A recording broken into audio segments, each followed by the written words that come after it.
ಮುಂದೆ ಸಾಗ್ತಾ ವಿದ್ವಾನ್ ಶ್ರೀ ಸೋಮಸುಂದರಂ ಪಿಳ್ಳೆ, ವಿದ್ವಾನ್ ಶ್ರೀ ಮೈಲಂ ಪಿ ವಜ್ರವೇಲು ಮುದಿಯಾರ್, ವಿದ್ವಾನ್ ಶ್ರೀ ನರಸಿಂಹ ಅಯ್ಯಂಗಾರ್. ಇವರು ನಾಮಕ್ಕಲ್ ನರಸಿಂಹ ಅಯ್ಯಂಗಾರ್ ಅವರ ಶಿಷ್ಯರು. ಕೊಳಲು ವಾದಕರಾಗಿದ್ದಂಥ ಖ್ಯಾತರು Sangeetha Kalanidhi Vidwan Shri Thiruppampuram N Swaminatha Pillai, T N Swaminatha Pillai. ಇವರಲ್ಲಿ ಹೆಚ್ಚು ವರ್ಷ ಕಲಿತು. ಇನ್ನು ಪಲ್ಲವಿ ಆಳವಾಗಿ ಕಲಿತದ್ದು ವಿದ್ವಾನ್ ಶ್ರೀ ರತ್ನಸ್ವಾಮಿ. ಇವರು ಕಾಂಚೀಪುರಂ ನಾಯಣ ಪಿಳ್ಳೆ ಅವರ ಸುಪುತ್ರ. ಇನ್ನು ಕೆಲವು ನಾಗಸ್ವರ ವಿದ್ವಾಂಸರಲ್ಲಿ ಕಲಿತರು. ಸ್ವರ ಮತ್ತು ತಾಳಗಳ ಬಗ್ಗೆ ಹೆಚ್ಚು ಕಲಿತದ್ದು ಅವರು ಪುದುಕೋಟೆ ವಿದ್ವಾನ್ ಶ್ರೀ ಡಿ ಸ್ವಾಮಿನಾಥ ಪಿಳ್ಳೆ. ಇವರು ಪುದುಕೋಟೆ ದಕ್ಷಿಣಾಮೂರ್ತಿ ಪಿಳ್ಳೆ ಅವರ ಸುಪುತ್ರರು. ಇಷ್ಟು ಗುರುಗಳಲ್ಲಿ ಕಲಿತು ಇವರು ತಮ್ಮ ಮೊದಲು ಕಚೇರಿಯನ್ನು 1934ರಲ್ಲಿ ಕಾಕಿನಾಡ ವಸ್ತು ಪ್ರದರ್ಶನದಲ್ಲಿ ಯಶಸ್ವಿಯಾಗಿ ನಡೆಸಿದರು. 1935ರಲ್ಲಿ ಮದ್ರಾಸ್ ಆಕಾಶವಾಣಿಯಿಂದ ಹಾಡಿದರು. ಇವರಿಗೆ ಪಕ್ವಾದ್ಯ ನುಡಿಸ್ತಾ ಇದ್ದವರು ಎಲ್ಲ ದಿಗ್ಗಜಗಳು ಯಾರ್ಯಾರು ಅಂತಂದರೆ ವಿದ್ವಾನ್ ಶ್ರೀ ಪಳನಿ ಮುತ್ತಯ್ಯ ಪಿಳ್ಳೆ, ವಿದ್ವಾನ್ ಶ್ರೀ ಪಳನಿ ಸುಬ್ರಹ್ಮಣ್ಯ ಪಿಳ್ಳೆ, ವಿದ್ವಾನ್ ಶ್ರೀ ಸ್ವಾಮಿನಾಥ ಪಿಳ್ಳೆ. ಇವರೆಲ್ಲ ಮೃದಂಗ ಕಂಜರಗಳನ್ನು ನುಡಿಸ್ತಾ ಇದ್ರು. ಹೀಗೆ ಇವರ ಕೀರ್ತಿ ಎಲ್ಲ ಕಡೆ ಹರಡ್ತು. ಆಂಧ್ರ, ತಮಿಳುನಾಡು, ಮೈಸೂರು ವಸ್ತು ಪ್ರದರ್ಶನದಲ್ಲಿ ಮಹಾರಾಜರ ಮುಂದೆ ಎಲ್ಲ ಕಡೆ ಇವರ ಕಚೇರಿಗಳು ನಡೀತಾ ಬಂತು. ವೃತ್ತಿಯನ್ನಾಗಿ ಮಾಡಿಕೊಂಡ್ರು, ತಮ್ಮದೇ ಆದ ಶೈಲಿಯನ್ನು ಬೆಳೆಸ್ಕೊಂಡ್ರು. ಪಾಠಗಳು, ಕಚೇರಿಗಳು ಚೆನ್ನಾಗಿ ನಡೀತಾ ಇತ್ತು. ತಿರುಪತ್ತೂರು ಸಂಗೀತ ಶಾಲೆಯಲ್ಲಿ ಸಂಗೀತ ಶಿಕ್ಷಕರಾಗಿ ಕಾರ್ಯನಿರ್ವಹಿಸ್ತಾ ಇತ್ತು. ಒಳ್ಳೆ ತಾಳದ ಹಿಡಿತ ಇತ್ತು. ಪಲ್ಲವಿ ಗಾಯನದಲ್ಲೂ ಒಳ್ಳೆ ವಿಶೇಷ ಪರಿಣತಿ ಪಡೆದಿದ್ದರು. ಸ್ವರ ಜೋಡಣೆಯಲ್ಲಂತೂ ಇನ್ನೂ ಅದ್ಭುತವಾಗಿದ್ದರು. ಏನು ಇವರ ಶಕ್ತಿ ಅಂತಂದರೆ ಸ್ಥಳದಲ್ಲೇ ಎಷ್ಟು ಅಕ್ಷರಗಳಿಗೆ ಬೇಕಾದರೂ ತೀರ್ಮಾನಗಳನ್ನು ಜೋಡಿಸುವಂಥ ಒಂದು ಸಾಮರ್ಥ್ಯ ಪಡೆದಿದ್ರು. ಹೀಗೆ ಮುಂದೆ ಸಾಗ್ತಾ ಸಾಗ್ತಾ ವಿದ್ವಾನ್ ಶ್ರೀ ಎಂ ದಂಡಪಾಣಿ ದೇಶಿಕರ್ ಅವರು ಇವರನ್ನು ನೋಡಿ ಇವರಿಂದ ಅನೇಕ ಪಲ್ಲವಿಗಳನ್ನು ಕಲಿತರು. ಆದರೆ ಅವರಿಗೆ ಇಷ್ಟವಾಗಿದ್ದಿದ್ದು, ಬಹಳ ಅವರು ಹೆಚ್ಚಾಗಿ ಆಡ್ತಿದ್ದಿದ್ದು ಅಂತಂದರೆ ಈ ಒಂದು ಪಲ್ಲವಿ ಷಣ್ಮುಖ ಪ್ರಿಯದಲ್ಲಿ. ಪರಮಾನಂದ ತ್ರಿಪುರ ಸುಂದರಿ ಪರಮೇಶ್ವರಿ ದಯಾ ಪರಿ ಶಂಕರಿ ಪರಮಾನಂದ ತ್ರಿಪುರ ಸುಂದರಿ.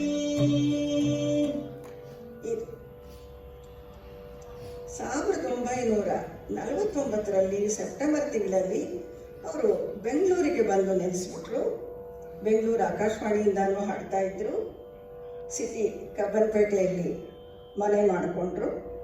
ಅದೇ ಬಡಾವಣೆಯಲ್ಲಿ ಭಾರತ್ ಸೇವಾ ಮಂಡಳಿ ಸಂಗೀತ ಶಾಲೆಯಲ್ಲಿ ಶಿಕ್ಷಕರಾಗಿ ಕಾರ್ಯನಿರ್ವಹಿಸ್ತಾ ಇದ್ರು.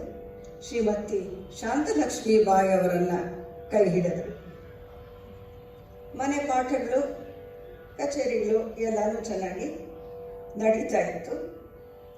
ಕನ್ನಡದಲ್ಲಿ ಪಾಠಗಳನ್ನು ಬರ್ಕೊಡೋದನ್ನು ಸ್ವತಃ ತೆಲುಗು ಅಕ್ಷರಗಳನ್ನು ನೋಡಿಕೊಂಡು ಕನ್ನಡಾಕ್ಷರ ಬರೆದು ಪಾಠ ಚೆನ್ನಾಗಿ ಬರ್ಕೊಡೋದನ್ನು ರೂಢಿ ಮಾಡಿಕೊಂಡ್ರು. ಭೇಟಿ ಇಲ್ಲಿ ಎಲ್ಲ ಖ್ಯಾತ ಕಲಾವಿದರ ಭೇಟಿಯೂ ಆಯಿತು. ಹಾಗೆ ಪಲ್ಲವಿ ವಿದ್ವಾನ್ ಚಂದ್ರಪ್ಪನವರ ಭೇಟಿಯೂ ಆಯಿತು. ಚಂದ್ರಪ್ಪನವರು ಅವಧಾನ ಪದ್ಧತಿಯನ್ನು ಹೆಚ್ಚಾಗಿ ಬೆಳೆಸ್ಕೊಂಡಿದ್ದರು. ಚಂದ್ರಸಿಂಗ್ ಅವರು ಅಷ್ಟೋತ್ತರ ಶತ ತಾಳಗಳು, ಬೇರೆ ಕ್ಲಿಷ್ಟ ತಾಳಗಳಲ್ಲಿ ಪಲ್ಲವಿ ನಿರೂಪಣೆಯನ್ನು ಹೆಚ್ಚಾಗಿ ಬೆಳೆಸ್ಕೊಂಡಿದ್ದರು. ಇಬ್ಬರು ಒಂದು ಕೆಲವು ವರ್ಷ ಒಟ್ಟಿಗೆ ಕಚೇರಿಗಳು ಮಾಡಿದ್ರು. ಆಮೇಲೆ ಅವರವರು ಬೇರೆ ಬೇರೆ ಮಾಡ್ಕೊಳ್ತಾ ಇದ್ರು. ಇವರ ಪಾಠಕ್ರಮ ಇದರ ಬಗ್ಗೆ ನಾನು ಸ್ವಲ್ಪ ಹೇಳಲೇಬೇಕು. ನನಗೆ ಇವರು 16 ವರ್ಷ ಪಾಠ ಹೇಳಿಕೊಟ್ರು. ಪ್ರಾರಂಭದಲ್ಲಿ ಇವರು ನನಗೆ ಶುರು ಮಾಡಿದಾಗ ನನಗೆ 10 ವರ್ಷ ತುಂಬಿತ್ತು. ಅದಕ್ಕೆ ಮುಂಚೆನೆ ಬಾಲ್ಯ ಶಿಕ್ಷಣ ಸ್ವಲ್ಪ ಆಗಿತ್ತು, ವೋಕಲ್ಲು ವೀಣೆ ಎರಡರಲ್ಲೂ. ಆದರೆ ಇವರದ್ದು ಒಂದು ಥರ ಬಹಳ ಶಿಸ್ತುಬದ್ಧವಾದ ಪಾಠ. ರೆಗ್ಯುಲರ್ ಆಗಿ ಬರೋರು, ಮನೆಗೆ ಬಂದು ಹೇಳ್ಕೊಡ್ತಿದ್ರು. ಒಂದು ದಿವಸ ಪಾಠ ತಪ್ಪಿಸ್ತಾ ಇರಲಿಲ್ಲ. ಇವರು ಮೊಟ್ಟ ಮೊದಲು ನನಗೆ ಪ್ರಾರಂಭ ಮಾಡಿದ್ದು ಪಂಚಮಾತಂಗ ಮುತ್ತುಸ್ವಾಮಿ ದೀಕ್ಷಿತರ ಕೃತಿಯನ್ನ. ಇದರಲ್ಲಿ ಕಡೆ ಸಂಗತಿ ನನಗೆ ಕ್ಯಾಚ್ ಮಾಡೋದು ಕಷ್ಟ ಆಯಿತು. ಪಂಚಮಾತಂಗ ಮುಖ ಗಣಪತಿನ, ಈ ಗಣಪತಿನ ಗಣಪತಿನ, ಇದು ಕಾಲು ಭಾಗ ತಳ್ಳತ್ತೆ. ಇದು ತಳ್ಳಿ ಮಾಡೋದು ನನಗೆ ಸ್ವಲ್ಪ ಕಷ್ಟ ಸಾಧ್ಯ ಆಯಿತು. ಅದಕ್ಕೆ ಏನು ಮಾಡಿದ್ರು, ಪಾಯ ಚೆನ್ನಾಗಿರಬೇಕು, ಪಾಯ ಚೆನ್ನಾಗಿದ್ದರೆ ಕಟ್ಟಡ ಎಷ್ಟು ಬೇಕಾದ್ರೂ ಕಟ್ಬೋದು ಅಂತ ಹೇಳಿ ಕ್ರಮವಾಗಿ ಮೊದಲಿಂದ ಎಲ್ಲ ಪಾಠನೂ ಆರಂಭದಿಂದ 3 ಕಾಲ ಮಾಡಿಸಿ, ಅಂದರೆ ಎಷ್ಟು ಸಲ ಬೇಕಾದ್ರೂ ಹೇಳ್ಕೊಡೋರು, ನಿಧಾನವಾಗಿ ಹೇಳ್ಕೊಡೋರು, ಚೆನ್ನಾಗಿ ಬರೋ ಹಾಗೆ ಹೇಳ್ಕೊಡೋರು. ಆಕಾರದಿಂದ ಅಂಕಾರದವರೆಗೆ ಹೇಳಿಸಿ, ವಾಯ್ಸ್ ಬಿಟ್ಟು ಹಾಡಬೇಕು, ಹಿಡಿಬಾರ್ದು ಅಂತ ಎಲ್ಲ ಹೇಳಿಕೊಟ್ಟು, ಸಪ್ತತಾಳ ಅಲಂಕಾರಗಳನ್ನೆಲ್ಲ ಬೇರೆ ಬೇರೆ ರಾಗಗಳಲ್ಲಿ ಹಾಡಿಸಿ 3 ಕಾಲ ಹಾಡಿಸಿ ಎಲ್ಲ ಮಾಡಿ ಒಂದು ಸ್ಟೇಜಿಗೆ ತಂದು. ನಮ್ಮ ತಾಯಿಯವರು ಅವರನ್ನು ಕೇಳಿಕೊಂಡ್ರು. ಅವಳಿಗೆ ಕಣ್ಣಿನ ತೊಂದರೆ ಇರೋದ್ರಿಂದ ಸ್ವಲ್ಪ ಸಂಗೀತದಲ್ಲೇ ಚೆನ್ನಾಗಿ ಮುಂದಕ್ಕೆ ತರಬೇಕು, ನೀವು ಚೆನ್ನಾಗಿ ಹೇಳ್ಕೊಡಿ ಅಂತ ಕೇಳಿಕೊಂಡ್ರು. ಅದಕ್ಕೆ ಒಪ್ಕೊಂಡವರು ಇನ್ನೂ ಬಹಳ ಮುತುವರ್ಜಿಯಿಂದ ಹೇಳ್ಕೊಡ್ತಾ ಇದ್ರು. ಜೊತೆಗೆ ಕೇಳ್ಮೆ ಜ್ಞಾನ ಚೆನ್ನಾಗಿ ಬೆಳೆಸಿದ್ರು. ಕಚೇರಿಗಳನ್ನು ಕೇಳಬೇಕು, ರೇಡಿಯೋ ಕೇಳಬೇಕು, ಯಾವುದು ಕೇಳಬೇಕು, ಅದರಲ್ಲಿ ಏನು ಅಬ್ಸರ್ವ್ ಮಾಡಬೇಕು, ಪ್ರತಿಯೊಂದನ್ನು ಹೇಳಿ ಅದರ ಬಗ್ಗೆ ಚರ್ಚೆಯನ್ನು ಮಾಡೋದು. ವರ್ಣಗಳು, ಕೃತಿಗಳು ಎಲ್ಲ ಹೀಗೆ ಪ್ರಾರಂಭ ಆಗ್ತಿತ್ತು, ನಡೀತಾ ಹೋಯಿತು. ಭೈರವಿ ವರ್ಣ, ತೋಡಿ ವರ್ಣ, ಸಾವೇರಿ ವರ್ಣ ಇವುಗಳನ್ನೆಲ್ಲ ಸ್ವಲ್ಪ ಹೆಚ್ಚಾಗಿ ಹಾಡಿಸೋದು. ವರ್ಣ ಕೃತಿಗಳು ಯಾವುದೇ ಆಗಲಿ ಬರೀ ಒಂದು ಗಟ್ಟು ಮಾಡಿ ಒಪ್ಪಿಸುವಂಥ ಪಾಠ ಇವರದ್ದಾಗಿರಲಿಲ್ಲ. ಏನಂದರೆ ಅವರದ್ದೇ ಒಂದು ಕ್ರಮ. ಎಲ್ಲ ಗಮಕಗಳು ನುಡಿಬೇಕು, ವರ್ಣದ ಸ್ವರಗಳು ರಾಗ ಹಾಡಿದ ಮಾದರಿ ಇರಬೇಕು, ಮೊಟ್ಟೆಯಾಗಿರಬಾರ್ದು, ರಾಗ ಭಾವ ಇರಬೇಕು, ಎಲ್ಲ ಅಂಶಗಳಿಗೂ ಗಮನ ಕೊಡೋರು. ಪಾಮ ದ ಪಾಮ ಗಮರಿ ಗಮ ಪಾಮ ಪಾಮ ಅಂತ ಹೇಳಿದ್ರೆ ಒಪ್ತಿರ್ಲಿಲ್ಲ. ಪಾಮ ಹೀಗೆ ಹಾಡಬೇಕಾಗಿತ್ತು. ಅವರು ಒಂದು ರೀತಿ, ಇನ್ನೊಂದು ರೀತಿಯಲ್ಲಿರಬೇಕು, ಅದು ರೀತಿ ಇರಬೇಕು ಆ ರೀತಿ ಇರಬೇಕು ಅಂತ ಹೇಳೋರು. ಕನ್ನಡ ಅವರಿಗೆ ಸ್ವಲ್ಪ ಫ್ಲೋ ಕಮ್ಮಿ ಇತ್ತು, ಸ್ವಲ್ಪ ತಮಿಳು ಮಿಕ್ಸ್ ಮಾಡೋರು. ಇನ್ನು ಕೃತಿಗಳಲ್ಲಿ ಎಲ್ಲ ಸಂಗತಿಗಳು ಹೇಳ್ಕೊಡೋರು. ಇದು ಕಷ್ಟ, ಇದು ಬರಲ್ಲ ಅಂತ ಹೇಳಿ ಒಂದು ಚೂರು ಬಿಡ್ತಿರ್ಲಿಲ್ಲ. ಆಮೇಲೆ ಬರ್ತಾ ಬರ್ತಾ ಅವರು ಸಾಹಿತ್ಯ ಹಾಡಿ ನನ್ನ ಕೈಲೇ ಸ್ವರ ಹೇಳಿಸೋದಕ್ಕೆ ಶುರು ಮಾಡಿದ್ರು. ಸ್ವರ ಗಟ್ಟು ಮಾಡು ಅನ್ನೋದಿಲ್ಲ. ಕಲಿಕರಮು ಅವ್ರು ಹೇಳಿದ್ರೆ ನಿಸಗರಿಗ ಲೇಖ ಪೋಯನ್ನ ಗಮ ಪಮ ಪಮಗಾರಿಸ ಈಗ ಹೇಳಬೇಕು. ಸರಿಯಾಗಿದ್ದರೆ ಬರೀ ಇನ್ನೋರು. ನಮ್ಮನೇಲಿ ನಮ್ಮ ತಾಯಿ, ನಮ್ಮ ತಮ್ಮ ಯಾರಾದರೂ ಬರ್ಕೊಳ್ತಾ ಇದ್ರು. ಹೀಗೇನೆ ಬರ್ತಾ ಬರ್ತಾ ಸ್ವಲ್ಪ ಕಷ್ಟವಾದ ಕೀರ್ತನೆಗಳು, ಆಲಾಪನೆಗಳು, ಸ್ವರಗಳು ಎಲ್ಲನೂ ಪ್ರಾರಂಭ ಮಾಡಿದ್ರು. ಕಂಜದಳ ಯತಾಕ್ಷಿ, ಮುಂದು ರಾವಣ, ಶ್ರೀರಘುವರ ಪ್ರಮೇಯ, ಮೋಕ್ಷಮುಗಲದ ಮೋಕ್ಷ ಮುಗಲದಾನಲ್ಲಂತೂ ಆ ಕಡೆ ಸಂಗತಿ ಆ ಒಂದು ಜೀವ ಆ ರಾಗಭಾವ ಬರೋದು ಬಹಳ ಕಷ್ಟ. ಭೂಮಿಲೋ ಜೀವನ್ ತುಳು ಗಾಲಿ ಇದು ಬರೋದು ಬಹಳ ಕಷ್ಟ. ಆದರೆ ಹಾಗೆ ಬರೋರ್ಗೂ ಅವರು ಬಿಡ್ತಿರ್ಲಿಲ್ಲ. ಬುದ್ಧಿರಾಜು, ರಾಮನಿ ಸಮಾನಮೆಯವರು, ಅಂಬ ನೀಲಾಯತಾಕ್ಷಿ ಇಂಥವೆಲ್ಲ ಹೇಳ್ಕೊಡೋರು. ಇನ್ನು ರಾನಿಧೀರಾದು ಇದಕ್ಕೆ ಆರೋಹಣ ಅವರೋಹಣ ಜೋಡಿಸೋರು ಸ್ವರಕಲ್ಪನೆಯಲ್ಲಿ. ರೇಡಿಯೋನಲ್ಲೂ ಇಂಥ ಕೀರ್ತನೆಗಳೆಲ್ಲ ಹಾಡಿಸೋರು. ಅಂಬಾಪರ ದೇವತೆ, ಶಂಕರಿ ಶಂಕರು, ವಿರಾನವರಾಲಿಚ್ಚಿ, ಆದಿತಾಳ, ತಿಶ್ರಗತಿ ಇವೆಲ್ಲ ಮಾಡಿಸೋರು. ಇವರ ಪಾಠ ಸ್ವಲ್ಪ ಕಷ್ಟ ಅಂತಾನೆ ಹೇಳ್ಬೋದು. ಅವರು ಹೇಳಿದ ಹಾಗೆ ಕಲಿತಾ ಇದ್ರೆ ಅವರು ಒಪ್ತಿರ್ಲಿಲ್ಲ. ಸ್ವಲ್ಪ ವ್ಯತ್ಯಾಸ ಆದರೂ ಕೂಡ ಅವರು ಅಡಾಡಾಡಾಡ ಛೀ ಛೀ ಛೀ ಛೀ ಛೀ ಅಂದ್ಬಿಡೋರು. ಆದರೂ ನಾನು ಅದು ಯಾವುದಕ್ಕೂ ಬೇಸರ ಮಾಡಿಕೊಳ್ದೆ ಹಾಡ್ತಾ ಇದ್ದೆ. ನೀಲಾಯತಾಕ್ಷಿ ಫರಜ್ ರಾಗದ್ದು, ಶ್ರೀ ಸತ್ಯನಾರಾಯಣವು ಇಂಥವೆಲ್ಲ ಹೇಳ್ಕೊಡೋರು. ಹಿಂದೋಳ ರಾಗ ಚತುಶ್ರುತಿ ದೈವತ ಪ್ರಯೋಗ ಮಾಡಿ ಹೇಳ್ಕೊಡೋರು. ಕಲ್ಯಾಣ ವಸಂತ ರಾಗ ಇದು ಕೀರ್ವಾಣಿ ಜನ್ಯ ಪ್ರಕಾರ ಈಗ ಬಳಕೆಯಲ್ಲಿದೆ. 23 ಗೌರಿ ಮನೋಹರಿ ಜನ್ಯದ ಪ್ರಕಾರ ಹಳೆಯ ಪಾಠ ಇವರು ಮಾಡ್ತಾ ಇದ್ರು. ಈಗ 2 ವರ್ಷದ ಕೆಳಗೆ ಇದರ ಬಗ್ಗೆ ಚರ್ಚೆನೂ ಬಂದಿತ್ತು. ನಾದಯೋ ಡೈ ಬ್ರಹ್ಮಾನಂದ ಮಂದವೇ ಮನಸ ನಾದಯೋ ಡೈ ಬ್ರಹ್ಮಾನಂದ ಮಂದವೇ ಹೀಗೆ ಬರುತ್ತೆ. ಇನ್ನು ತಾಳ ನನಗೆ ಬಹಳ ತಿದ್ದಿದ್ರು. ನಾನು ತುಂಬ ವ್ಯತ್ಯಾಸ ಮಾಡ್ತಾ ಇದ್ದೆ. ಕಾಲ ಪ್ರಮಾಣನೂ ವ್ಯತ್ಯಾಸ ಮಾಡ್ತಾ ಇದ್ದೆ. ಕೈ ಹೀಗೆ ನೆಟ್ಗಿಟ್ಕೋತಿರ್ಲಿಲ್ಲ. ನಾನು ಹೀಗೆಲ್ಲ ಮಾಡ್ತಾ ಇದ್ದೆ. ಕೈ ತೂಗಾಡಬಾರ್ದು ಅಂತ ಹೇಳಿ ತುಂಬ ತಿದ್ದಿ ಮಾಡಿದ್ರು. ತುಂಬ ಸಲ ಹೇಳ್ಕೊಡೋರು. ಅವ್ರಿಗೂ ಕೋಪ ಬಂದಾಗ ನಿಂತಾಳ ಬೇತಾಳ ಅಂತ ಬೈದ್ಬಿಡೋದು. ತುಂಬ ಅಳು ಬರೋದು. ಹಾಡೋಕ್ಕೆ ಬಹಳ ಕಷ್ಟ ಆಗೋದು. ಆದರೂ ನಾನು ಅಳ್ತಾನೆ ಹಾಗೆ ಹಾಡ್ತೀನಿ. ಹಾಗೆ ಹಾಡಿದ್ರಿಂದ ಇವತ್ತು ನಾನು ಈ ಜಾಗದಲ್ಲಿ ಕೂತಿದ್ದೀನಿ ಅಂತ ಹೇಳ್ಬೋದು. ಆಮೇಲೆ ಸ್ವಲ್ಪ ಸೀನಿಯರ್ ಲೆವೆಲ್ಗೆ ಬರುವಾಗೇನೆ ಸಾಕಷ್ಟು ಮುಂದೆ ತಂದಿದ್ರು. ಆ ಕಾಲದಲ್ಲಿ ಸ್ವಲ್ಪ ಮಹಿಳೆಯರಿಗೆ ತಾಳ ನಿಲ್ಲೋದು ಕಷ್ಟ ಅನ್ನೋದು ಇತ್ತು. ಆದರೂ ಕಷ್ಟಪಟ್ಟು ಮುಂದೆ ತಂದರು. ಕೀರ್ತನೆಗಳಲ್ಲೇನೆ ಪಲ್ಲವಿ ಥರ ತ್ರಿಕಾಲಾತಿಶ್ರ ಎಲ್ಲ ಮಾಡೋದನ್ನ ಹೇಳ್ಕೊಟ್ಟಿದ್ರು. ಶ್ರೀಪಾರ್ಥ ಸಾರಥೆ ಭೈರವಿ ರಾಗದ ಮೈಸೂರು ಸದಾಶಿವರಾಯರ ಕೀರ್ತನೆ, ಮತ್ತೆ ಮೀನಾಕ್ಷಿ ಮೇಮುದಂ ದೇಹಿ ಚರಣ ಮಧುರಾಪುರಿ ನಿಲಯ, ಇಲ್ಲಿ ತ್ರಿಕಾಲಾತಿಶ್ರ ಎಲ್ಲ ಮಾಡಿಸೋರು. ಇದಕ್ಕೆ ಭೈರವಿಗೆ ಒಂದು ತೀರ್ಮಾನ ಜೋಡಿಸಿದ್ರು. ಅದನ್ನ ಜೊತೆನಲ್ಲೂ ಹೇಳಿಸೋರು. ಅದನ್ನು ನಾನು ನಿಮ್ಮ ಮುಂದೆ ಇಡ್ತಾ ಇದ್ದೇನೆ. ಶ್ರೀ ಪಾರ್ಥ ಸಾರಥಿ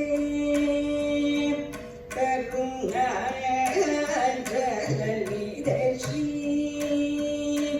ಪಾರ್ಥ ಸಾರಥಿ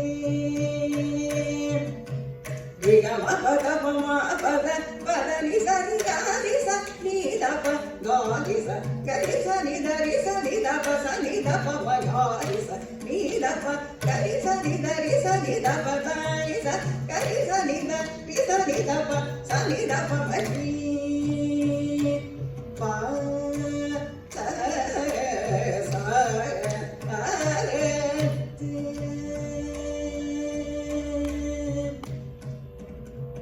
ಜೊತೆನೂ ಹೇಳಿಸೋರು. ತತ್ ಜಂ ತತ್ ತಜಂ ತತ್ ತಜಂ ತದಿಗಿಡಾಕಂ ತದಿಗಿಡಾಕಂ ತದಿಗಿಡಾಕಂ ತತ್ ತಜಂ ತತ್ ತಜಂ ತದಿಗಿಡಾಕಂ ತದಿಗಿಡಾಕಂ ತತ್ ತಜಂ ತದಿಗಿಡಾಕಂ ತದಿಗಿಡಾಕಂ ತದಿಗಿಡಾಕಂ ತ. ಇಷ್ಟು ಮಾಡಾದ್ಮೇಲೆ ಅದು ಮರೆಯೋದೇ ಇಲ್ಲ. ಈ ಥರ ಎಲ್ಲ ಹೇಳಿಸೋದು. ಆಮೇಲೆ ತಮಿಳು ರಚನೆಗಳನ್ನು ಹೇಳ್ಕೊಡೋರು. ಮುತ್ತುತಾಂಡವರ್, ಗೋಪಾಲಕೃಷ್ಣ ಭಾರತೀಯರ್, ಕೋಟೀಶ್ವರಯ್ಯರ್, ಆಮೇಲೆ ಕೆಲವು ತೀರ್ಪುಗಳು, ಕೆಲವು ಬೇರೆ ಬೇರೆ ಗೀತೆಗಳನ್ನು ಹೇಳ್ಕೊಡೋರು. ಶ್ರೀಮತಿ ಭಾರತಿ ವಿಷ್ಣುವರ್ಧನ್ ಚಿತ್ರರಂಗಕ್ಕೆ ಕಾಲಿಡೋದಕ್ಕೆ ಮುಂಚೆನೆ ಇವರ ಶಿಷ್ಯೆ, ನನ್ನ ಸಹಪಾಠಿ. ಇವತ್ತಿಗೂ ನಾನು ಅವರು ಇಬ್ಬರಿಗೂ ಪಾಠ ಆಗಿರೋ ಕೀರ್ತನೆಯನ್ನು ಒಟ್ಟಿಗೆ ಹಾಡಿದ್ರೆ ಯಾವ ಪೂರ್ವ ಸಿದ್ಧತೆ ಇಲ್ಲದೇನೆ ಹಾಡ್ಬೋದು, ಅಷ್ಟು ಗಟ್ಟಿ ಮಾಡಿದವರು ಪಾಠ. ಇವರು ತಮಿಳು ಉಚ್ಚಾರಣೆ ಹೇಗೆ ಹೇಳ್ಕೊಟ್ಟಿದ್ರು ಅನ್ನೋದನ್ನ ಒಂದು ಲೈನು ಹಾಡ್ತಾ ಇದ್ದಾರೆ. ಕಾವಿಯ ಚೋಲಯ್ಯದನ್ ಕರೆಯಳಗೆ, ಕಾವಿಯ ಚೋಲಯ್ಯದನ್ கரையழகே பெரும் கவிஞர்கள் கற்பனை கோத்தனி சுவையே. ನಾವು ಕನ್ನಡದವರು, ನಮಗೆ ತಮಿಳು ರೂಢಿ ಇರಲಿಲ್ಲ, ಇವರಿಂದಲೇ ತಮಿಳು ಅಭ್ಯಾಸ ಆಗಿತ್ತು. ಇನ್ನು ಅಪರೂಪದ ರಚನೆಗಳೆಲ್ಲ ಹೇಳ್ಕೊಡೋರು. ಮೈಸೂರು ವಾಸುದೇವಾಚಾರ್ಯರ ಕೀರ್ತನೆ, ಇಂಥ ಪರಾಕೇಲನಯ, ಪ್ರೋವ ಒಮ್ಮಶಿ ಚಾಮುಂಡೇಶ್ವರಿ ಇವೆಲ್ಲ ಹೇಳ್ಕೊಡ್ತಾ ಇದ್ರು. ಆಮೇಲೆ ಅಡಿಗೆಗೂ ಸಂಗೀತಕ್ಕೂ ಸ್ವಲ್ಪ ಹೋಲಿಕೆ ಕೊಡೋದು ಅವರಿಗೆ ಅಭ್ಯಾಸ ಇತ್ತು. ಉಪ್ಪಿಟ್ಟಿನಲ್ಲಿ ಉಪ್ಪಿಲ್ಲದೆ ಇದ್ರೆ ತಿನ್ನೋಕ್ಕಾಗತ್ತಾ ಅನ್ನೋರು. ಆಮೇಲೆ ಅವ್ರ ಪತ್ನಿಗೆ ಹೇಳೋರು, ನಿನ್ನ ಅಡಿಗೆ ತಾರಕನಾಮ ಇದ್ದಾಗಿದೆ. ಅವರು ಸ್ವಲ್ಪ ಹಳ್ಳಿಯವರು, ಅವರದ್ದು ಇವರದ್ದು ಬೇರೆ ಬೇರೆ ರುಚಿ. ನನಗೆ ಹೇಳೋರು, ನೀನು ನಮ್ಮ ಮನೆಯಲ್ಲಿ ಅಡುಗೆ ಮಾಡೋ ಮಾದರಿ ಹಾಡ್ತೀಯ ಅಂತ ನನಗೆ ಹೇಳೋರು. ಅಂದರೆ ಇನ್ನೂ ಚೆನ್ನಾಗಿ ಹಾಡಬೇಕು, ಎಷ್ಟು ಚೆನ್ನಾಗಿದ್ರು ಇನ್ನೂ ಚೆನ್ನಾಗಿರ್ಬೇಕು, ಇನ್ನೂ ಚೆನ್ನಾಗಿರ್ಬೇಕು ಅನ್ನೋರು. ಆಮೇಲೆ ಕನ್ನಡಕ್ಕೂ ಸಾಕಷ್ಟು ಸೇವೆ ಮಾಡಿದ್ದಾರೆ ಅವರು. ದೇವರ ನಾಮಗಳು, ವಚನಗಳು ಎಲ್ಲಕ್ಕೂ ರಾಗ ಹಾಕಿದ್ದಾರೆ. ಪುರಂದರದಾಸರ ಕೀರ್ತನೆಗಳು, ಕನಕದಾಸರ ಕೀರ್ತನೆಗಳು 40, ಇದರಲ್ಲಿ ಉಗಾಭೋಗಗಳು ಸೇರಿವೆ. 2 ಪಲ್ಲವಿಗಳು ಜೋಡಿಸಿದ್ರು ಕನಕದಾಸ ಸಾಹಿತ್ಯ ತೆಗೆದುಕೊಂಡು. ಬಸ್ನಲ್ಲಿ ಹೋಗುವಾಗ ಐಡಿಯಾ ಮಾಡ್ಕೊಂಡು ಬಂದಿರೋರು ನಮ್ಮನೆಗೆ ಪಾಠಕ್ಕೆ ಬಂದಾಗ ಅದನ್ನು ಹಾಡಿ ಸ್ವರ ನಮ್ಮ ಕೈಲಿ ಹೇಳಿಸಿ ಬರೆಸಿ ಕನಕದಾಸರ ಕೀರ್ತನೆಗಳನ್ನು ಗಾಯನಗಂಗಾ ಪತ್ರಿಕೆಗೆ ತಿಂಗಳಿಗೆ ಒಂದೊಂದು ಕೊಡೋರು, ಬರ್ಕೊಡ್ತೋರು. ಅದನ್ನು ನಾವೇ ಬರ್ಕೊಡ್ತಾ ಇದ್ವಿ. ನಿನ್ನ ವಾಯ್ಸ್ನ ದೇವ್ರನಾಮ ಚೆನ್ನಾಗಿ ಬರಲ್ಲ ಅನ್ನೋರು. ಕನಕದಾಸರ ದೇವ್ರನಾಮ ಆರು ಬಲ್ಲರು ಹರಿಹರಾದಿಗಳ ಮಹಿಮೆಯನು, ಆರು ಬಲ್ಲರು ಹರಿಹರಾದಿಗಳ ಮಹಿಮೆಯನು, ಆರು ಬಲ್ಲರು ಹರಿಹರಾದಿಗಳ ಮಹಿಮೆಯನು, ಆರು ಬಲ್ಲರು.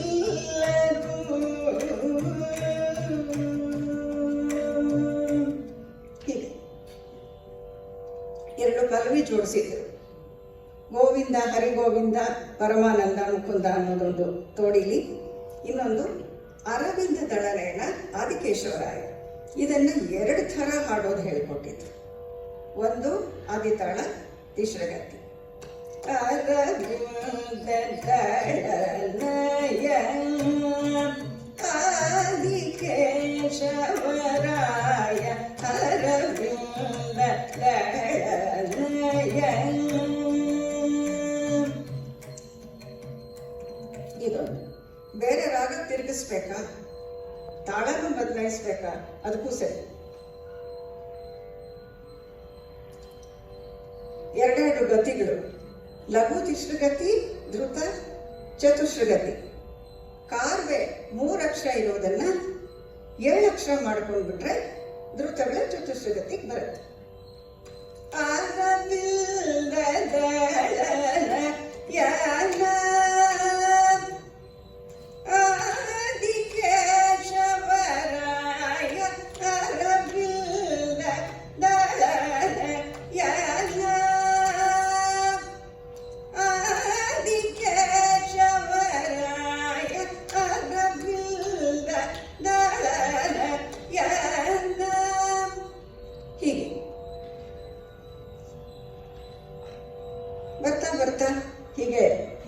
ಆಗ್ತಾ ಬಂತು. ಇನ್ನು ಪ್ರೌಢ ಪಾಠಗಳಿಗೆಲ್ಲ ಬರ್ತಾ ಹುಸೇನಿ ರಾಗ, ವರಾಳಿ ರಾಗ ಎಲ್ಲಾನು ಹೇಳ್ಕೊಡೋರು, ಎಲ್ಲಕ್ಕೂ ಆಲಾಪನೆಗಳು, ಸ್ವರಗಳು ಹೇಳ್ಕೊಡೋರು, ಬೇರೆ ಬೇರೆ ಗೆರಪಿನಲ್ಲಿ ಸ್ವರ ಹಾಕೋದನ್ನು ಹೇಳ್ಕೊಡೋರು. ಚಾಕು ತಾಳಕ್ಕೆ ತಕ್ಕಿಟ್ಟ ತಳ್ಳಿ ವಿಳಂಬ ಕಾಲದಲ್ಲಿ ಸ್ವರ ಹಾಕ್ಸೋರು. ತನು ಪೂಚೆ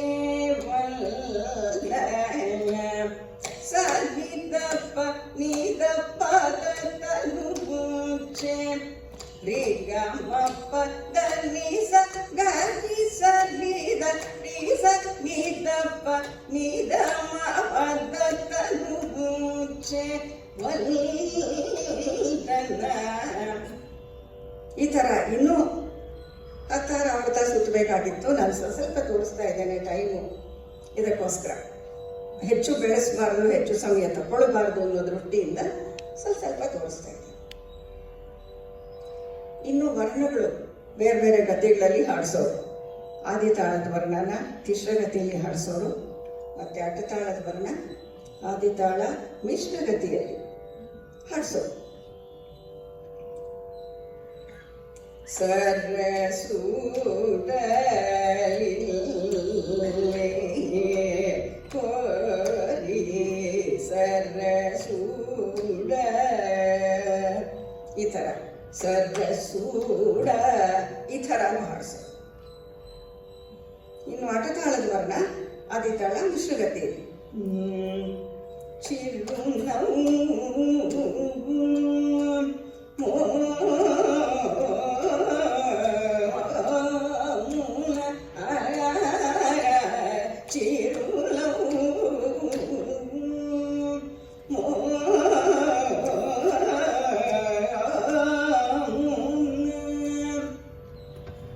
ಈ ಥರ ಎಲ್ಲ ಮಾಡಿಸೋರು. ಒಂದಕ್ಕೆ ಮಾಡಿಬಿಟ್ಟು ಇನ್ನೊಂದು ನೀನು ಮಾಡಿಟ್ಟಿರೋ ನೆಕ್ಸ್ಟ್ ಕ್ಲಾಸ್ಗೆ ಬರೋತ್ತಿಗೆ ಅಂತೆಲ್ಲ ಹೇಳಿರೋರು. ಅದೆಲ್ಲ ನಮಗೆ ಸ್ವಂತವಾಗಿ ಮಾಡೋ ಹಾಗೂ ಬೆಳೆಸಿದ್ರು. ಇದೆಲ್ಲ ನಾವು ಸೀನಿಯರ್ ಲೆವೆಲ್ನಲ್ಲಿದ್ದಾಗಲೇ ಆಗಿತ್ತು. ಇನ್ನು ರಾಗತಾನ ಪಲ್ಲವಿ ಕ್ರಮವಾಗಿ ಪ್ರಾರಂಭ ಆಯಿತು. ಆದಿತಾಳ 4 ಕಡೆ ಚೌಕದ ಪಲ್ಲವಿಯನ್ನು ಪ್ರಾರಂಭ ಮಾಡಿದ್ರು. ಆಮೇಲೆ ಬರ್ತಾ ಬರ್ತಾ ಬೇರೆ ಬೇರೆ ಪಲ್ಲವಿಗಳಿಗೆ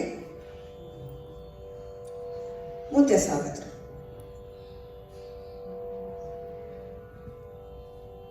ಕ್ಲಿಷ್ಟವಾದ ಪಲ್ಲವಿಗಳಿಗೆ ಮುಂದೆ ಹೆಜ್ಜೆಯನ್ನು ಹಾಕಿಸಿದ್ರು. ಆದಿತಾಳ ತಿಶ್ರಗತಿ ವಿಳಂಬ ತಿಶ್ರ ನಾಗಸ್ವರಾವಳಿ ರಾಗದಲ್ಲಿ ಒಂದು ಪಲ್ಲವಿಯನ್ನು ಹೇಳ್ಕೊಟ್ಟಿದ್ರು. ಅದು 1 ಎಣಿಕೆ ತಳ್ಳಿ, ಅಂದ್ರೆ 2 ಅಕ್ಷರ ತಳ್ಳಿ.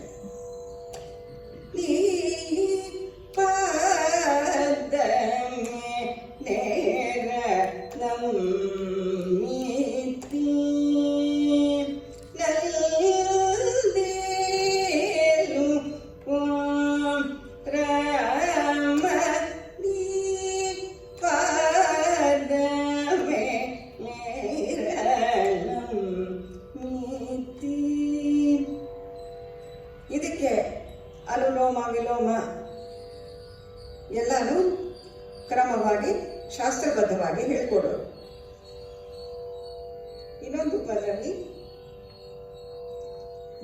ತಿಶ್ರ ಜಾತಿ ಅಟತಾಳ 2 ಕಡೆ. ಮಾಮಧುರೈ ಮಾಮಧುರೈ ಮಾಮಧುರೈ ಮಾಮಧುರೈ ಮೀನಾಕ್ಷಿ ಅಂಬ ದೇವಿ ಮಾಮಧುರೈ ಮಾಮಧುರೈ ಮಾಮಧುರೈ ಮಾಮಧುರೈ ಮೀನಾಕ್ಷಿ.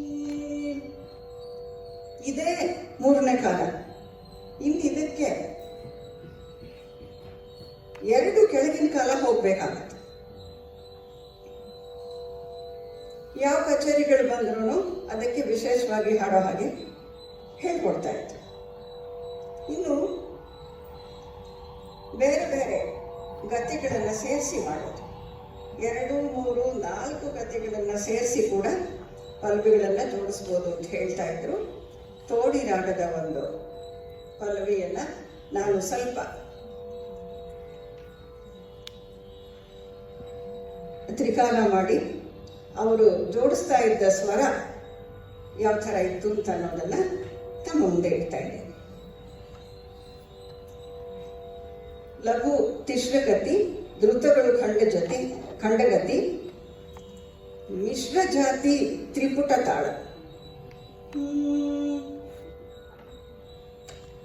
ಚರವಣ ಭವ ಗುರು ಮುಖನೆ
ಮಾಡ್ಬೋದು ಅಂದ್ರು 3 ಗತಿಗಳಲ್ಲಿ ಅವ್ರು ಮಾಡಿದ್ರು. ನಮ್ಮ ಸಮಯ ಇಲ್ಲದೆ ಇರೋದ್ರಿಂದ ಸ್ವಲ್ಪ ಕಡಿಮೆ ಮಾಡ್ತಾ ಇದ್ದೇನೆ. 4 ಗತಿಗಳಲ್ಲಿ ಮಾಡಬಹುದು ಅಂತ ಅವ್ರು ಹೇಳ್ತಿದ್ರು. ಇದು ಅವರ ನಂತರದ ದಿನಗಳಲ್ಲಿ ನಾನು ಒಂದು ಜೋಡಿಸಿದೆ. ಚತುರ್ಷ ಜಾತಿ ಧ್ರುವ ತಾಳ. ಇದಕ್ಕೆ 4 ಅಂಗಗಳು ಸಿಗುತ್ತವೆ. ಲಘು, ಧೃತ, ಲಘು, ಲಘು.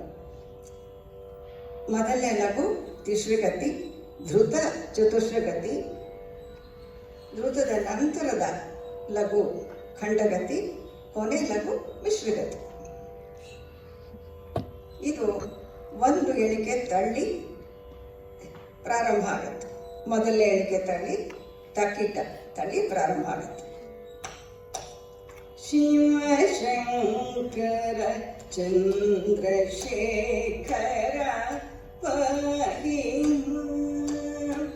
ಸಂಗೀತ ಸಾಹಿತ್ಯ ನಾದ ಪ್ರಿಯ ತಕಿಟ ದಿವಿಕಿಟ ತಾಳ ಮೃದಂಗ ನಾಟ್ಯ ಸುಂದರ ರಸಿಕ ಪ್ರಿಯ ಶಂಭೋ ಶಿವಶಂಕರ ಚಂದ್ರಶೇಖರ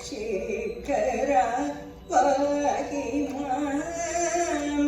ಸಂಗೀತ ಸಾಹಿತ್ಯ ನಾದ ಪ್ರಿಯ ತಕಿಟ ದಿವಿಕಿಟ ತಾಳ ಮೃದಂಗ ನಾಟ್ಯ ಸುಂದರ ರಸಿಕ ಪ್ರಿಯ ಶಂಭೋ ಶಿವಶಂಕರ ಚಂದ್ರಶೇಖರ ಪಾಹಿ ಮಾಂ.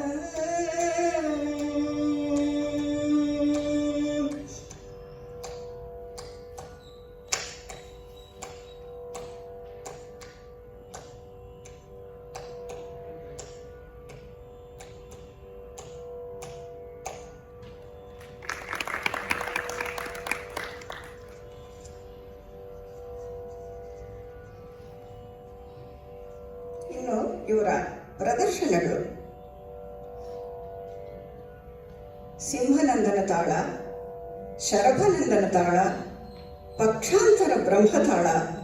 ಈ 3 ತಾಳಗಳ ಪಲ್ಲವಿ ಪ್ರದರ್ಶನವನ್ನು ಗಾಯನ ಸಮಾಜದ ಮೊದಲನೇ ಸಮ್ಮೇಳನದಿಂದ ಕ್ರಮವಾಗಿ 3 ಸಮ್ಮೇಳನಗಳಲ್ಲಿ 69ನೇ ಇಸ್ವಿ, 70ನೇ ಇಸ್ವಿ, 71ನೇ ಇಸ್ವಿಯಲ್ಲಿ ಇದೇ ವೇದಿಕೆಯಲ್ಲಿ ಅವರು ಪ್ರದರ್ಶನಗಳನ್ನು ನೀಡಿದ್ದಾರೆ. ಮದ್ರಾಸ್ ಅಕಾಡೆಮಿಯಲ್ಲಿ ಸ್ವರಗಳ ಜೋಡಣೆ ಪ್ರದರ್ಶನವನ್ನು ನೀಡಿದ್ದಾರೆ. ಕೆಲವು ರಚನೆಗಳನ್ನು ನನ್ನ ಕೈಲೂ ಮಾಡಿಸಿದ್ದಾರೆ. ಅದು ಯಾವುದು ಅಂದರೆ ಗೋಪಾಲಕೃಷ್ಣ ಭಾರತೀಯರು, ಕನಕದಾಸರ ಕೀರ್ತನೆ ಅವರೇ ರಾಗ ಸಂಯೋಜನೆ ಮಾಡಿದ್ದು, ಮತ್ತು ಚೆಯ್ಯೂರು ಚಂಗಲರಾಯ ಶಾಸ್ತ್ರಿಗಳ ಕೀರ್ತನೆಗಳು ಎಲ್ಲವನ್ನು ಪ್ರದರ್ಶನ ನನ್ನ ಕೈಲೂ ಮಾಡಿಸಿದ್ರು. ಅಷ್ಟೋತ್ತರ ಶತತಾಳಗಳ ಬಗ್ಗೆ ಎಲ್ಲನೂ ಸಾಕಷ್ಟು ತಿಳುವಳಿಕೆ ಕೊಟ್ಟಿದ್ರು. ಅವರಿಗೆ ತುಂಬ ವ್ಯವಹಾರ ಜ್ಞಾನ ಜಾಸ್ತಿ. ಎಲ್ಲೆಲ್ಲಿ ಹೇಗಿರಬೇಕು, ಎಲ್ಲಿ ಯಾವ ಥರ ಇರಬೇಕು, ಪಕ್ವಾದ್ಯಗಳನ್ನು ಹೇಗೆ ನೋಡ್ಕೊಳ್ಬೇಕು ಅನ್ನೋದೆಲ್ಲ ಹೇಳಿದರು. ಅದಕ್ಕೆ ಒಂದು ನಾನು ಉದಾಹರಣೆ ಹೇಳ್ಬೋದು. ಈ ತೋಡಿ ರಾಗದ ಪಲ್ಲವಿ ನಾನು ಹಾಡದ್ನಲ್ಲ, ಶರವಣ ಭಾವ ಗುರು ಗುಹನೆ, ಇದಕ್ಕೆ ಒಂದು ಕಚೇರಿಯಲ್ಲಿ ಟಿ.ವಿ. ಭದ್ರಾಚಾರ್ಯ ಮೃದಂಗ ಇದ್ರು. ಅವರಿಗೆ ತನಿಗಳು ನುಡಿಸ್ತಾರೆ ಅಂತ ಹೇಳಿದ್ರು. ಅವರು ನುಡಿಸಿದ್ರು, ಚೆನ್ನಾಗಿ ನುಡಿಸಿದ್ರು. ಇವರು ನಮ್ಮ ಮೇಷ್ಟ್ರು ಬಂದವರು, ಅವ್ರು ಎಲ್ಲೋ ಹಿಂದೆ ಇದ್ರು, ಅವ್ರು ಬಂದಿದ್ದಾರೆ ಅಂತ ಅನ್ನೋದು ನಮಗೆ ಗೊತ್ತಿಲ್ಲ. ತಾಳ ಹಾಕೋದೆಲ್ಲ ನಮಗೆ ಹೇಳ್ಕೊಟ್ಟಿದ್ರು. ಏನೋ ತಪ್ಪು ಮಾಡಿದೆ, ಯಾವ ಮೃದಂಗ ತನಿಗೆ ಬೇಕಾದ್ರೂ ಹಾಕ್ಬೋದಿತ್ತು, ಅಷ್ಟು ಹೇಳ್ಕೊಟ್ಟಿರೋರು. ಆಮೇಲೆ ಕಚೇರಿ ಎಲ್ಲ ಮುಗಿದ ಮೇಲೆ ವೇದಿಕೆ ಹತ್ರ ಬಂದರು ನಮ್ಮ ಗುರುಗಳು. ಭದ್ರಾಚಾರ್ಯಗಳು ಎನ್ನ ಸಾರ್ ಇನ್ನ ಮಾದರಿ ತಾನಿ ಕೊಡ್ತುಟ್ಟ ಎನ್ನ ಪಂಡ್ರದು ಸಾರ್ ಅಂದ್ರು. ಅದಕ್ಕೆ ಹೇಳಿದ್ರು ನಕ್ಕು ಬಿಟ್ಟು, ಎನ್ನ ನೀ ಭಾಷಕರಿಗೆ ಪರವಾಗಿಲ್ಲ, ಆದಿ ತಾಳ ಮುಟ್ಟ ನೀ 1.5 ಮಣಿ ನೇರ ಭಾಷಿಕರು 1.5 ಗಂಟೆ ಹೊತ್ತು ನುಡಿಸ್ತೀರ ನೀವು, ಅದಕ್ಕೋಸ್ಕರ ಇಂಥದ್ದನ್ನು ಬಿಡಿಸ್ದೆ. ಅಂದ್ರು ಅಂಥ ವ್ಯವಹಾರ ಜ್ಞಾನ ಎಲ್ಲಿ ಹೇಗಿರ್ಬೇಕು ಪ್ರತಿಯೊಂದು ಅವ್ರಿಗೆ ಬಹಳ ಚೆನ್ನಾಗಿತ್ತು. ಎಲ್ಲರ ಜೊತೆನೂ ಮಿಂಗಲಾಗೋರು ಹೇಗಿರ್ಬೇಕು ಹಾಗೂ ಇರ್ತಾ ಇತ್ತು. ಇಷ್ಟು ಎಲ್ಲ ಹೇಳ್ಕೊಟ್ಟಾದ್ಮೇಲೆ ಅಷ್ಟೊತ್ತಿಗೆ 16 ವರ್ಷ ಕಳೆದಿತ್ತು. ಇನ್ನು ತೆಂಗಿನ ಮರ ಹತ್ತೋರ್ನ ಎಲ್ಲಿವರೆಗೆ ಹತ್ಸೋದಕ್ಕಾಗತ್ತೆ, ನಾನು ಸಾಕಷ್ಟು ಹೇಳ್ಕೊಟ್ಟಿದ್ದೀನಿ, ನೀವೇ ಬೆಳೆಸ್ಕೋಬೇಕು ಅಂತ ಹೇಳಿಬಿಟ್ಟು ಅವರು ನಿಲ್ಲಿಸಿದ್ರು. ಇದನ್ನ ನೋಡಿದ ಮೇಲೆ ಇನ್ನೊಬ್ಬ ವಿದ್ವಾನ್ ಶ್ರೀ ವಿಂಜಮುರಿ ಎಂ ರಾಜಗೋಪಾಲ ಅಯ್ಯಂಗಾರ್ ಅಂತ, ಅವರು ಟೈಗರ್ ವರದಾಚಾರ್ಯರ ಶಿಷ್ಯರು. ಅವರು ಚಂದ್ರಸಿಂಗು ಒಳ್ಳೆ ಪಾಯ ಹಾಕಿದ್ದಾರೆ, ಇದು ಇನ್ನು ಸ್ವಲ್ಪ ಡೆವಲಪ್ ಮಾಡ್ಕೋಬಹುದು ಅಂತ ಹೇಳಿ ನನಗೆ ಇನ್ನೂ ಕೆಲವು ದೀಕ್ಷಿತರ ಕೃತಿಗಳನ್ನು ಹೇಳಿಕೊಟ್ಟು ಸ್ವಲ್ಪ ವಾಯ್ಸ್ ಡೆವಲಪ್ಮೆಂಟ್ ಎಕ್ಸರ್ಸೈಸಸ್ ಚೆನ್ನಾಗಿ ಮಾಡಿಸಿದ್ರು. ಅದು ಸಹ ನನಗೆ ಇವರ ಗಟ್ಟಿ ಪಾಯದಿಂದ ಅನುಕೂಲ ಆಯಿತು. ಇನ್ನು ಇವರ ವ್ಯಕ್ತಿತ್ವದ ಬಗ್ಗೆ ಒಂದೆರಡು ಮಾತು ಹೇಳ್ತೀನಿ. ಇವರ ವ್ಯಕ್ತಿತ್ವ ಬಹಳ ಸರಳವಾದ ಸ್ವಭಾವ, ಒಳ್ಳೆ ನಗು ಮುಖ, ಸಾಧಾರಣ ಉಡುಪು, ನಮಗೂ ಸಿಂಪಲ್ ಆಗಿ ಹೋಗು ಅಂತಲೇ ಹೇಳ್ತಾ ಇದ್ರು. ಒಳ್ಳೆ ಉದಾರವಾದ ಮನಸ್ಸು, ಯಾವುದೇ ಆಸೆಗಳಿಲ್ಲ.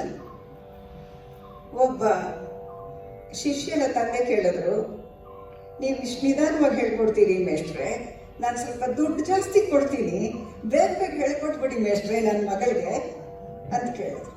ನೀವು ಎಷ್ಟು ಕೊಟ್ಟರು ನಾನು ಹೇಳ್ಕೊಡೋದು ಇಷ್ಟೇ ಅಂದರು. ಯಾಕೆ ಅಂದರೆ ಅವಳು ಎಷ್ಟು ಕಲಿತಾಳೋ, ಅವಳಿಗೆ ಎಷ್ಟು ಕೆಪಾಸಿಟಿ ಇದೆಯೋ ಅಷ್ಟು ನಾನು ಹೇಳ್ಕೊಡ್ತೀನಿ ಅಂತ ಹೇಳೋರು. ಅವ್ರವ್ರ ಕೆಪಾಸಿಟಿಗೆ ತಕ್ಕ ಹಾಗೆ ಅವ್ರವ್ರಿಗೆ ಹೇಗೆ ಹೇಳ್ಕೊಡ್ಬೋದೋ ಹಾಗೆ ಹೇಳ್ಕೊಡೋರು. ಹೇಳ್ಕೊಟ್ಟಷ್ಟು ಚೆನ್ನಾಗಿ ಬರೋ ಹಾಗೆ, ಶುದ್ಧವಾಗಿ ಬರೋ ಹಾಗೆ ಹೇಳ್ಕೊಡೋರು. ಒಂದೇ ಕ್ರಮ ಉಳಿಸ್ಕೊಂಡು ಬಂದರು. ಕಲಾವಿದರುಗಳು ಇವರನ್ನ ಏನಾದರೂ ಕೇಳ್ತಾ ಇರೋರು. ಕೆಲವು ಕಲಾವಿದರು ಕೀರ್ತನೆಗಳನ್ನು ಕೇಳೋರು, ಕೆಲವು ದಂಗ ಕಲಾವಿದರು ತಾಳಗಳ ಬಗ್ಗೆ ಏನಾದರೂ ಕೇಳೋರು. ಕೇಳಿದ್ರು, ಯಾರು ಕೇಳಿದ್ರು ಬಹಳ ಸಂತೋಷದಿಂದ ಹೇಳ್ಕೊಡೋರು. ನನಗೂ ಹೇಳೋರು, ನೀನು ಹೇಳ್ಕೊಡ್ಬೇಕು, ಗೊತ್ತಿರೋದನ್ನು ಹೇಳಬೇಕು ಅಂತ ಹೇಳ್ತಾ ಇದ್ರು. ಇದಕ್ಕೆ ಒಂದು ಚಿಕ್ಕ ಉದಾಹರಣೆಯನ್ನು ಹೇಳ್ತೇನೆ. ಈಗ 2 ವಾರದ ಕೆಳಗೆ ಇದೇ ಗಾಯನ ಸಮಾಜದ ವೇದಿಕೆಯಲ್ಲಿ ಭಾನುವಾರದ ಸಭಾ ಕಚೇರಿ ನಡೆಯಿತು. ಅದಕ್ಕೆ ಹಾಡಿದ ಕಲಾವಿದರು ನನ್ನನ್ನು ಕೇಳಿದರು, ಏನಾದರೂ ಒಂದು ವಿಶೇಷವಾಗಿ ಮಾಡಬೇಕು ಗಾಯನ ಸಮಾಜದ ಕಚೇರಿ ಅಂತಂದರೆ ಸುಮ್ಮನೆ ಅಲ್ಲ, ಇದರಲ್ಲಿ ಹಾಡೋದಕ್ಕೆ ನನಗೆ ಮೇಳ ರಾಗ ತಾಳದ ಪಲ್ವಿ ಹೇಳ್ಕೊಡಿ, ಗಮನಶ್ರಮ ಅಂತ ಕೇಳಿದ್ರು. ಆಗ್ಲಪ್ಪ ಹೇಳ್ಕೊಡ್ತೀನಿ ಅಂತಂದೆ. ಅವ್ರು ಬಂದರು, ಹೇಳ್ಕೊಟ್ಟೆ. ಅವ್ರು ಹಾಡಿದ್ರು ಇದೇ ವೇದಿಕೆಯಲ್ಲಿ ಈಗ 2 ವಾರದ ಕೆಳಗೆ. ಗಮನಶ್ರಮ ಮೇಳ ರಾಗ ತಾಳ 53ನೇ ಮೇಳ. 1 ಲಘು 1 ಲಘು 1 ಧೃತ 1 ಅನುಧೃತ 1 ಲಘು 1 ಧೃತ, ಒಟ್ಟು 17 ಅಕ್ಷರ. ಹೀಗೆ ಪಲ್ವಿಯನ್ನು ಜೋಡಿಸಿ ಹೇಳ್ಕೊಟ್ಟೆ. 2 ಎಣಿಕೆಗಳು ತಾಳಿ 3ನೇ ಎಳಕೆಯಿಂದ ಪ್ರಾರಂಭ. ಮೇಳ ರಾಗ ತಾಳ ಗಮನ ಶ್ರಮ ಪಲ್ಲವಿ ಗಾನ ಸುಸ್ವರ ಮೇಳ ರಾಗ ತಾಳ ಗಮನ ಶ್ರಮ. ಇದನ್ನ ಹೇಳಿಕೊಟ್ಟೆ. ಅವರು ಹಾಡಿದ್ರು. ನಾನು ಇದನ್ನೇ ಹೀಗೆ ಉಳಿಸ್ಕೊಂಡು ಬಂದಿದ್ದೀನಿ. ಇನ್ನು ಸ್ವಂತ ರಚನೆಗಳಿಗೆ ಬಂದಾಗ ಅವರು ರಚನೆ ಮಾಡಿದ್ದು ಒಂದೇ ಒಂದು ಕೀರ್ತನೆ, ಶುಭ ಪಂತು ವರಾಡಿ ರಾಗದಲ್ಲಿ ಇಂಥ ತಾಮಸ ಅನ್ನೋದು. ಸ್ವಲ್ಪ ಪಲ್ಲವಿ ಭಾಗವನ್ನು ಹಾಡ್ತಾ ಇದ್ದೀನಿ. ಇಂಥ ತಾಮಸಮ ಇಂಥ ತಾಮಸಮ ನೀಗಿಂತ ತಾಮಸಮ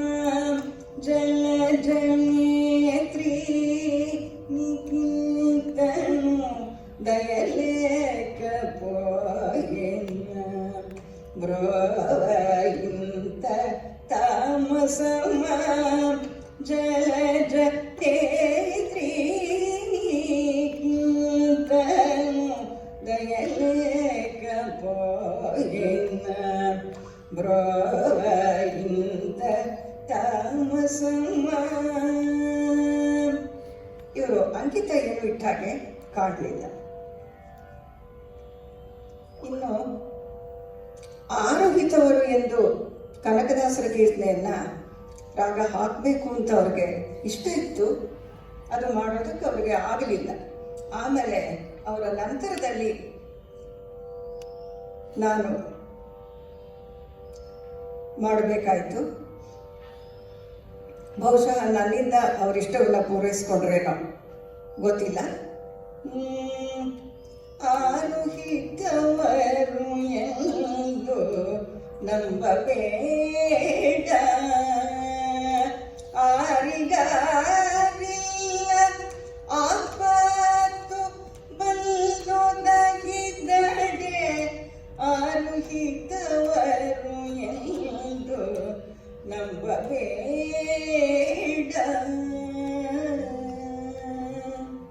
ಈ ಥರ ಇವರು ಯಾತಕ್ಕಾಗಿ ಒಂದೇ ಒಂದು ಕೀರ್ತನೆ ರಚನೆ ಮಾಡಿದ್ರು ಅಥವಾ ಅವ್ರಿಗೆ ಮುಂದೆ ಯಾತಕ್ಕೆ ಇನ್ನೂ ಹೆಚ್ಚಾಗಿ ಮಾಡೋದಕ್ಕೆ ಆಗಲಿಲ್ವೋ ಅದು ನನಗೆ ಗೊತ್ತಿಲ್ಲ. ಇದೇನಾದರೂ ನನಗೆ ಬಾಕಿ ಉಳಿಸಿತ್ತೋ ಏನೋ ಅಂತ ಅನಿಸುತ್ತೆ. ನನ್ನಿಂದ ಸುಮಾರು ಒಂದು 20-22 ರಚನೆಗಳು ಆಗಿವೆ ಇಲ್ಲಿವರೆಗೆ. ಇನ್ನು ಪ್ರಶಸ್ತಿ ಗೌರವಗಳು ಕೆಲವು ಅವರಿಗೆ ಸಿಕ್ಕಿತ್ತು. 1976ರಲ್ಲಿ ಬೆಂಗಳೂರು ಗಾಯನ ಸಮಾಜದಿಂದ ವರ್ಷದ ಕಲಾವಿದರು, 1982ರಲ್ಲಿ ಮೈಸೂರು ಆಸ್ಥಾನ ವಿದ್ವಾನ್ ದೇವೇಂದ್ರಪ್ಪನವರು ಮಾಡುವ ಹನುಮತ್ ಜಯಂತಿ ಸಂದರ್ಭದಲ್ಲಿ ಗಾನಕಲಾ ಶೇಖರ ಬಿರುದು,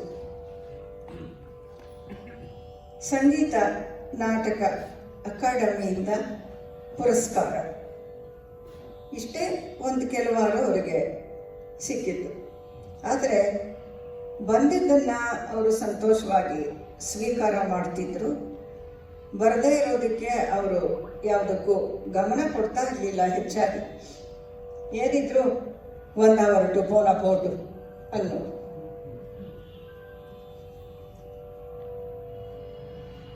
ಸ್ವಾಭಿಮಾನಿ, ಮಹಾ ಸ್ವಾಭಿಮಾನಿ. ನಾನು ಹೊರಗೆ ಶರ್ಟ್ ಹಾಕ್ಕೊಂಡ್ರು ಪರವಾಗಿಲ್ಲ, ನಾನು ಒಬ್ಬರನ್ನ ಕಚೇರಿ ಕೊಡಿ ಅಂತ ಕೇಳಲ್ಲ ಅಂದು. ಗೌರವವನ್ನ ಕಡೇ ತನಕ ಹಾಗೇ ಉಳಿಸ್ಕೊಂಡು ಬಂದರು. ಹೃದಯದ ಕಾಯಿಲೆಯಿಂದ ಜಯದೇವ ಆಸ್ಪತ್ರೆಯಲ್ಲಿ 1-2-3 ದಿವಸ ಇದ್ದು 13/9/88ರಂದು ತಮ್ಮ ಕಡೆಯ ಉಸಿರನ್ನು ಹೇಳಿದ್ರು. ಇವರಿಗೆ ಶಿಷ್ಯರು ಸಾಕಷ್ಟು ಜನ ಇದ್ದಾರೆ. ಶ್ರೀ ರಾಮಾಚಾರಿ, ಶ್ರೀ ವಾಜರಹಳ್ಳಿ ಬನಶಂಕರಪ್ಪನವರು, ಇವರೇ ನಮಗೆ ಇವರ ಪಾಠನ ಗೊತ್ತು ಮಾಡಿಕೊಟ್ಟಿದ್ದು. ನಮ್ಮೆಷ್ಟರ ಕೈಲಿ ಹೇಳಿಸಿ ನೀವು ಸುಮ್ಮನೆ ಏನು ಯೋಚನೆ ಮಾಡಬೇಡಿ ಅಂತ ನಮ್ಮ ತಂದೆಯವ್ರಿಗೆ ಹೇಳಿ ಗೊತ್ತು ಮಾಡಿಕೊಟ್ಟವ್ರು ಇವರು, ವಾಜರಹಳ್ಳಿ ಬನಶಂಕರಪ್ಪನವರು. ಶಿವರುದ್ರಪ್ಪ ಇವರನ್ನ ಲಾರಿ ಭಾಗವತರವರು. ಶ್ರೀಮತಿ ಬಿ ಜಯಮ್ಮ, ಈಕೆ ಭಾವಗೀತೆಗಳನ್ನು ಹಾಡೋರು. ರೇಡಿಯೋನಲ್ಲಿ ನರಸಿಂಹಸ್ವಾಮಿ ಕವನಗಳು ಹಾಡೋದಕ್ಕೆ ಒಂದು ಸರ್ತಿ ಬಂದಿತ್ತು, ಅದು ಸಹ ಇವರು ಟ್ಯೂನ್ ಮಾಡಿಕೊಟ್ಟಿದ್ರು. ಓ ಬೆಳಗಿನ ಮಲ್ಲಿಗೆ, ಇದೊಂದು ದೇವನಿಲ್ಲ ಮಾಯೆ ಗಂಜಿ ನಡುಗಿ ಬಾಡೆನು, ಇದು ಕನ್ನಡಕ್ಕೆ ಅವರು ಮಾಡಿರೋ ಸೇವೆ. ಶ್ರೀಮತಿ ಭಾರತಿ ವಿಷ್ಣುವರ್ಧನ್, ಡಿ ಶಶಿಕಲಾ, ನಾನೇ ಹೆಚ್ಚು ವರ್ಷ ಕಲಿತದ್ದು ಎಲ್ಲರಿಗಿಂತ. ನನ್ನ ತಮ್ಮ ರವಿಶಂಕರ್ ಒಂದು ಕೆಲವು ವರ್ಷ ಕಲ್ತಿದ್ರು. ವೆಂಕಟೇಶ್ ಅಂತ ಒಬ್ಬ ಅಂಧ ವಿದ್ಯಾರ್ಥಿ. ಈ ವಿದ್ಯಾರ್ಥಿಗೆ ಮಾತ್ರ ಪಾಠಗಳನ್ನು ರೆಕಾರ್ಡ್ ಮಾಡಿಕೊಳ್ಳೋದಕ್ಕೆ ಪರ್ಮಿಷನ್ ಕೊಟ್ಟಿದ್ರು. ಅವನಿಗೆ ಹಾರ್ಮೋನಿಯಂ ನುಡಿಸೋದನ್ನು ಹೇಳ್ಕೊಟ್ಟಿದ್ರು. ಒಬ್ಬ ಬ್ಲೈಂಡ್ಗೆ ಹಾರ್ಮೋನಿಯಂ ಎಲ್ಲೂ ತಪ್ಪು ಮಾಡ್ದಿರ ನುಡಿಸೋದನ್ನು ಹೇಳ್ಕೊಟ್ಟಿದ್ರು. ಜೊತೆಗೆ ಅವನ ತಂಗಿಗೂ ಪಾಠ ಹೇಳ್ತಾ ಇದ್ರು, ಅಣ್ಣನಿಗೆ ಹೆಲ್ಪ್ ಮಾಡಲಿ ಅಂತ. ಇನ್ನು ನಮಗೆ ಯಾರಿಗೂ ಪಾಠ ರೆಕಾರ್ಡ್ ಮಾಡ್ಕೊಳ್ಳೋದು ಅದೆಲ್ಲ ಸಿಸ್ಟಮ್ ಅವಾಗಿರಲಿಲ್ಲ. ಏನು ಹೆಚ್ಚಾಗಿ ಪ್ರಶ್ನೆಗಳು ಮಾಡೋದು, ರೆಕಾರ್ಡ್ ಮಾಡ್ಕೊಳ್ಳೋದು ಯಾವುದೂ ಇರಲಿಲ್ಲ. ಈ ಅಂಧ ವಿದ್ಯಾರ್ಥಿ ಒಬ್ಬನಿಗೆ ಮಾತ್ರ ಬಿಟ್ಟಿತ್ತು. ಇನ್ನಿವರ ಕುಟುಂಬ, ಪತ್ನಿ, 5 ಜನ ಮಕ್ಕಳು, 3 ಹೆಣ್ಣು ಮಕ್ಕಳು, 2 ಗಂಡು ಮಕ್ಕಳು. ಹೆಣ್ಮಕ್ಳು ಎಲ್ಲ ಒಂದು ಸ್ವಲ್ಪ ಸಂಗೀತ ಅಭ್ಯಾಸ ಮಾಡಿದ್ರು. ಅದರಲ್ಲಿ ಕಡೆ ಮಗಳು ಶ್ರೀಮತಿ ರಜನಿ ರೆಡ್ಡಿ, ಈಕೆ ಈ ಋಷಿ ಸಂಸ್ಕೃತಿ ವಿದ್ಯಾಕೇಂದ್ರದಿಂದ ಮಾಡ್ತಾ ಇದ್ದ ಧ್ವನಿ ಸುರುಳಿಗಳಲ್ಲಿ ಭಜನೆಗಳು, ಭಕ್ತಿಗೀತೆಗಳು ಎಲ್ಲದನ್ನು ಹಾಡಿದ್ದಾರೆ. ಇದು ನನ್ನ ಗುರುಗಳ ಒಂದು ಪರಿಚಯ. ಅವ್ರಿಗೆ ತಿರುಪುಗಳಂದರೆ ತುಂಬ ಇಷ್ಟ. ಕಡೆಯದಾಗಿ ಒಂದು ತಿರುಪುಗಳು ಹಾಡಿ ಇದನ್ನು ಮುಗಿಸ್ತಾ ಇದ್ದೇನೆ. ತಿರುಪುಗಳು ತಿಸ್ರ ಚತುರಸ್ರ ರೂಪಕ ಝಂಪೆ ತಾಳ. ತಿಸ್ರ ರೂಪಕ ಚತುಸ್ರ ಝಂಪೆ 2 ತಾಳಗಳು ಇದರಲ್ಲಿ ಸೇರಿವೆ. ஒரு பொழுதும் இருச்சரண நேசத்தேவை உணரே.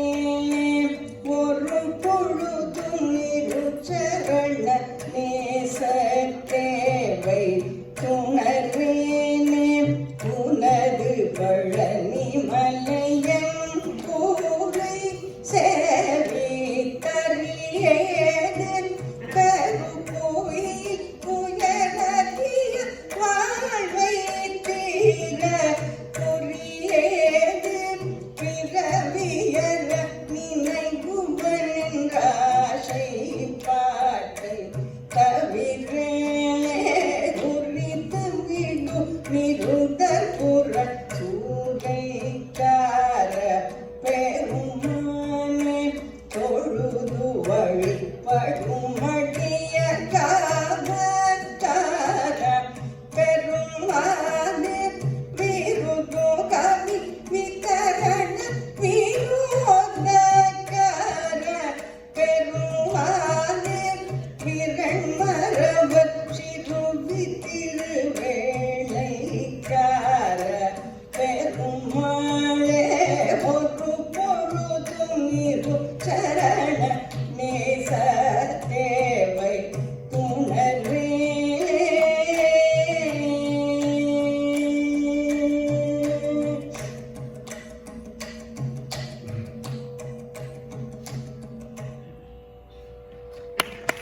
ಇಷ್ಟು ಸಮಯದಿಂದ ಇರೋದಕ್ಕೆ ನನಗೆ ಅವಕಾಶ ಮಾಡಿಕೊಟ್ಟಂಥ ಬೆಂಗಳೂರು ಗಾಯನ ಸಮಾಜ ಮತ್ತು ಸಮ್ಮೇಳನಾಧ್ಯಕ್ಷರಾದ ಶ್ರೀ ಡಾಕ್ಟರ್ ಎಂ ಸೂರ್ಯಪ್ರಸಾದ್ ಅವರಿಗೂ, ಬೆಂಗಳೂರು ಗಾಯನ ಸಮಾಜದ ಅಧ್ಯಕ್ಷರಿಗೂ, ಕಾರ್ಯದರ್ಶಿಗಳಿಗೂ, ಎಲ್ಲ ಪದಾಧಿಕಾರಿಗಳಿಗೂ ನನ್ನ ಕೃತಜ್ಞತೆಗಳನ್ನು ಅರ್ಪಿಸ್ತೇನೆ.